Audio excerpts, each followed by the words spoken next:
Hey everybody, thanks for coming to my channel. We got a public service announcement. I think it's gonna really be beneficial. So without further ado, I'm gonna hand the mic over to Paul McGill. Go ahead, take her away, Paul. Well, thank you for having me on, Bud. I just did a live stream / video a couple of days ago. For those that don't know, for the last 3 years, I've been a liaison with the United States Embassy. So for here in Dumaguete, someone who finds themselves behind the 8 ball financially or medically, sometimes they send me out to talk to them, interview them, make phone calls for them, gather information, etc. And we just had a, first time ever, we had a seminar up in Cebu. And a lot of information was disseminated throughout that whole thing, and I wanted to share it on as many people's channels as possible other than just my own. So thank you for allowing me to have a little bit of airtime here. And this is for folks that live here and for folks that are thinking about coming here or anywhere else in the Philippines. It applies all over, not just Dumaguete. Okay, so we had this seminar, and they actually made some bullet points that I'm going to read off, and it'll take about 5-10 minutes maybe, and then I'll go over what's called a STEP program, and then I'll be done with my little public service announcement. Okay, great. So at the meeting with the embassy, the first thing they want to do is to encourage everybody over here to enroll in what's called a STEP program, and I have notes on my phone. And the STEP program from the United States Embassy is the Smart Traveler Enrollment Program. It's a free service specifically for U.S. citizens and nationals who are traveling or living abroad. And what this does is basically puts you in their database, and they can notify you if there are an earthquake, if there's a typhoon, and people are concerned about you. If you give them your name, your location, and all your contact information, that is really speeds up the process in order for them to get a hold of you or your loved ones. And if something were to happen, say medically, you're indisposed, you're knocked out, you're unconscious, and a liaison goes out and follows up on it, they can now contact the people that you put in to your registration. You might have a brother, a mother, a sister, a wife, or whatever, either here or in the States, so they can contact them and get the ball rolling. So it's totally voluntary for you to do, but we highly advise that people do it. And it's one less thing to have to do if you're trying to contact the embassy. And you say, hey, my name's Paul McGill, and you got to start all over and put all this information in. It's already done. Okay, so that's it, the STEP program. And I'll give you the website link. I'll put it in you can put it running across the video once we're done here. I've got it on my phone. All right, so I'm just going to take a minute, Bud, if it's okay with you. And a view from the trenches, lessons from Embassy Manila's American Citizens Service Unit. These were some bullet points that a gentleman named Steve said he had me in mind when he made these, because I'm the only liaison that I'm aware of that has a little social presence with the YouTube channel. And so this is kind of my form of outreach. So what I'm going to do is I'm just going to read the bullet points, and that's it. All right, medical care, the myth. I have Medicare and VA disability, so I'm covered. The reality, Medicare does not work overseas. The VA in Manila is like a doctor's office, not a hospital. It does not have an emergency room and only provides limited health care to service-connected vets living in the Philippines. If you have a stroke or a motorcycle crash, a local provider may demand cash upfront to start treatment. Local providers do not accept U.S. insurance, and most U.S. insurance does not cover you overseas. The embassy cannot pay hospital bills. That's a misnomer right there. That's good to know. Okay. What we see, this is again a view from the trenches. This is coming from the embassy. Families lose their life savings in a matter of days. If you can't pay, the hospital may stop treatment. American retirees die because they don't have enough money to get the treatment they need. Retirees without insurance often avoid going to the doctor for small problems, like an infected cut, which turns into big ones. Sepsis, amputation, and death. Hospitals also commonly refuse to discharge medically cleared patients because of unpaid bills. What to do? Do not come to the Philippines without health insurance coverage that works here. It is available. You're one accident away from losing everything. And there's someone recently that just had an injury to his knee and spent 9 days in the hospital because of this exact thing. A little scratch, it got infected, and so forewarned is forearmed. Exactly. All right, next bullet point. End of life. The myth. I don't need a local will or power of attorney. My girlfriend will figure everything out. Oh. This is what they're hearing. Okay. The reality. Without a plan that includes a local will, nothing prevents your property or other assets from disappearing after you pass away. Without a local power of attorney, a hospital might ignore your long-term local partner, and wait for a phone call from a spouse or a family member in the United States you may not have talked to in 20 years before providing life-saving care. What we see, more U.S. citizens pass away in the Philippines than in any other consular district in the world. Wow. Yeah. 7 Americans a day die here. Wow. When an American dies without a local will or other instructions, we must seek decisions from their legal spouse or adult children in the United States, even if they haven't talked in years. Some Americans are buried in mass graves if their U.S. family is unwilling or unable to make other arrangements.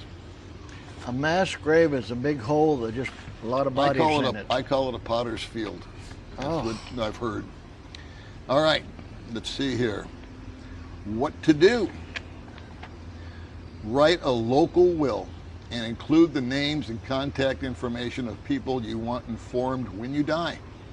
Work with a local funeral home to prepay final expenses. You and I were talking about this earlier over coffee. Yes. Choose someone to make medical and financial decisions for you if you become unable, and sign a power of attorney. If you have a local spouse or trusted long-term partner, consider adding them to your bank accounts now so they don't lose access if you are hospitalized or pass away. Bullet point number 3, I think it is. Property. The myth. I paid for this land in our house. It's my investment and I will always have a right to live here. The reality. Foreigners cannot own land in the Philippines. What we see. We have assisted Americans who were kicked out of the house they paid for and cannot even afford a plane ticket home. What to do? Understand, if you purchase property in the name of a Filipino spouse or partner, you are buying a gift, not making an investment. Work with a local attorney familiar with real estate law. Keep enough emergency cash on hand to start over if the relationship ends. I won't belabor that. Yeah. Next bullet point, visa issues. The myth. I plan to live out the rest of my life in the Philippines. I don't need to leave, so why would anybody care about my expired visa? Well, the reality. All it takes is one angry neighbor or associate to call immigration authorities. Any encounter with the police, even a traffic accident, could get you deported. What we see. We routinely visit Americans in immigration jail simply because someone reported their expired visa to get them out of the way. Some fight deportation, but very few succeed. Many Americans who intend to remain in the Philippines run out of money or have a medical emergency that requires them to return unexpectedly to the United States. Fixing their visa issue in the middle of a medical crisis costs time and money that they do not have. So they see this over and over and over. What to do?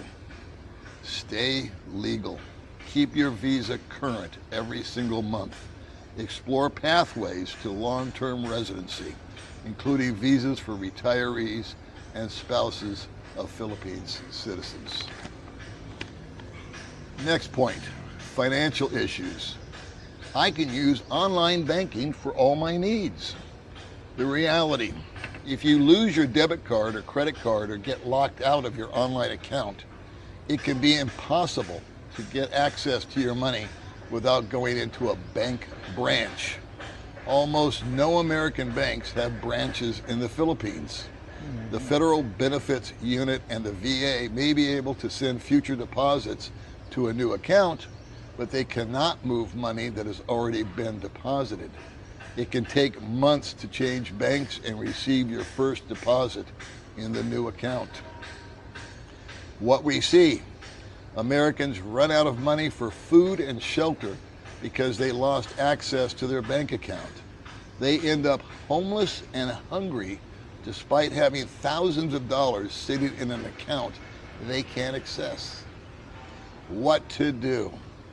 Consider opening a local bank account. Have more than one credit card in case one gets lost or blocked. Consider adding a trusted U.S. friend or family member as an authorized user who can resolve issues in person and send you your replacement cards if needed.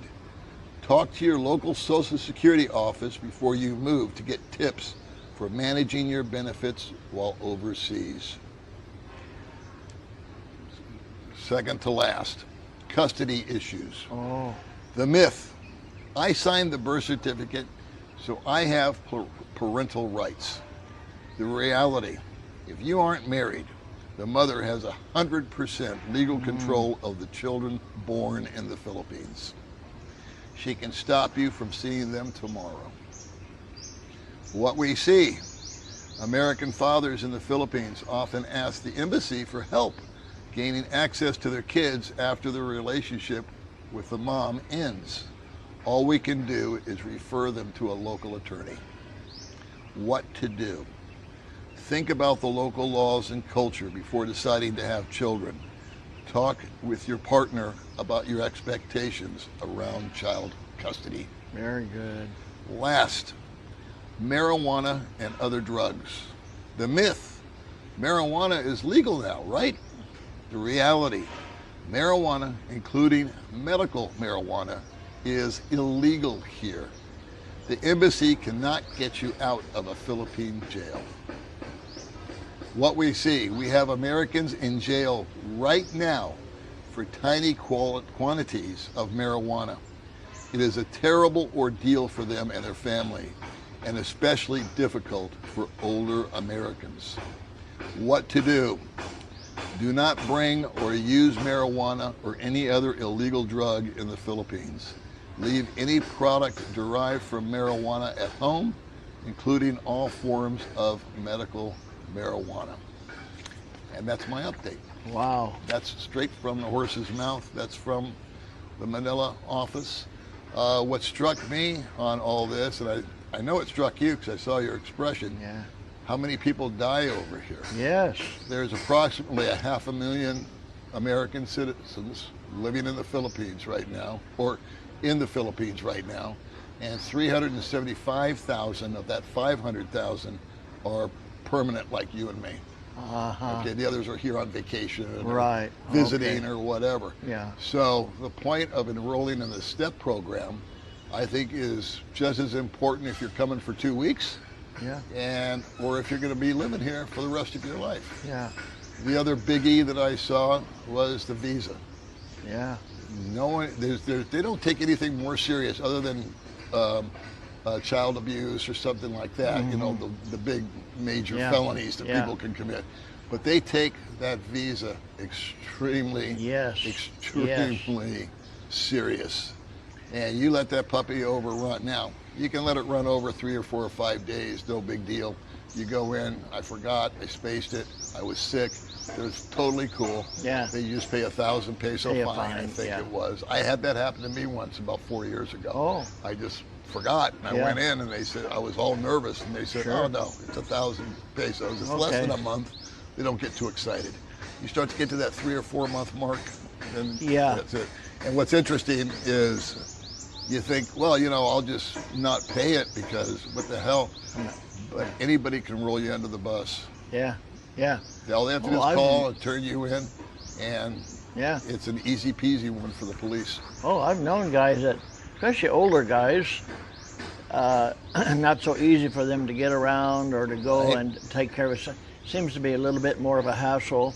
And so they say, hey, I'm not, just like that said, I'm not going anywhere, I'm not leaving. Who cares? I'll just stay. But that's staying nice. Yeah. Yeah. No, I don't want to be. Matter of fact, that's encouraged me to sign up. Let them know I'm here. Well, it was funny because I had a couple of comments when I did this a few days ago on a live stream. I just repeated what I did there. And like I said, the reason I'm so grateful for you to invite me on is that the more people that know about it, I think the better. Yes, you know, I think it's very important for Americans to be aware of the information. Information is power. For sure. You guys said, oh, I'm not going to sign up because I don't want anybody to know where I am. Right. And I thought, well, and the comments, the replies to that comment was, buddy, if they want to find you, they will. Yeah, yeah. Well, with all the technology and the phone and all that happy stuff. I can understand you want your privacy. Sure. But you have to realize, you have to weigh what is worth what. Sure. You know, I feel we have privacy here, and like you say, if they want to find us, they'll find us. So why not make it easier? Well, a typical thing, like when someone contacts me and they say, hey, my friend is in the hospital, this, that, the other. Yeah. I tell them, okay, send me over a picture of their passport, all their contact information, their date of birth, their address, this, that, the other. Then I take that and I forward the email to the embassy and they start to work on it. Well, if you're in the STEP program, I don't have to do any of that. There you go. All I have to do is call my guy up at the embassy and say, hey, you got this guy in your computer? Yes, we do. Okay, well, he's in trouble. This is where he's at. And can you need me to go talk to him, or you going to send a team out, or what are you going to do? So. Yeah. So there's a link to that STEP program? Yes, and I'll give it to you. Okay. And you can just put it on there. It's just a website. Okay. You go to that, you fill it out. It takes 20 minutes to fill it out. Okay. And they also send you out emails of anything that they've heard. There might be an uprising in Mindanao, and they might want to turn it into a red zone. Right. There could be, they have had an earthquake, a flood, and they want to send you an email. Are you okay? Yeah. But they know you're in that vicinity. Right. And if they don't hear back, then they start contacting relatives. And they're very conscientious as far as keeping track of the United States citizens. Yeah, good. Yeah, that's good. Okay, we're going to wrap it up, Paul. All right, Dad. Thank you. Thanks for having me, my friend. All righty. Thanks for coming by, everybody. This has been very beneficial, and I'm looking forward to your comments. Take care.